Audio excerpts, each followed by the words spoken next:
Hello friends, ఈరోజు mini బ్లాగ్లో పప్పు చెక్కల్ని గుల్లగా క్రిస్పీగా రావాలి అంటే ఎలా ప్రిపేర్ చేసుకోవాలో చూద్దాం. ముందుగా స్టవ్ ఆన్ చేసి ఒక గిన్నెలోని ఒక గ్లాస్ నీళ్ళ వరకు మరిగించుకొని ఉంచుకోవాలి. తర్వాత మీ టేస్ట్కి తగ్గట్టుగా అంటే మీ కారానికి తగ్గట్టుగా పచ్చిమిరపకాయలు, అల్లం కచ్చపిచ్చ పేస్ట్లా తయారు చేసుకొని ఒక గిన్నెలోని వరిపిండిని వేసుకొని మీ టేస్ట్కి తగ్గట్టుగా సాల్ట్, జీలకర్ర, నువ్వులు, నానబెట్టుకుని పెసరపప్పు, సగ్గుబియ్యము గుల్లగా రావడం కోసం వెన్నను కానీ నెయ్యి కానీ మరిగించుకున్న ఆయిల్ కానీ వేసుకొని బాగా మిక్స్ చేసుకోవాలి.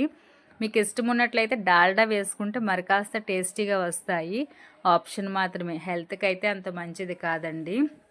ఇలా బాగా మిక్స్ చేసుకున్న తర్వాత చిన్న చిన్న బాల్స్లో చుట్టుకొని మనం చెక్కల్లాగా ఒత్తుకోవాలి. అయితే మీ దగ్గర బటర్ పేపర్ ఉన్నట్లయితే పర్వాలేదు, అలా లేనట్లయితే ఇలా నేను చూపిస్తున్నట్టు చిన్న పాలిథిన్ కవర్ కానీ మన హ్యాండ్కి ఆయిల్ కానీ వాటర్ కానీ అప్లై చేసుకుంటూ డీప్ ఫ్రై చేసేసుకోవడమే.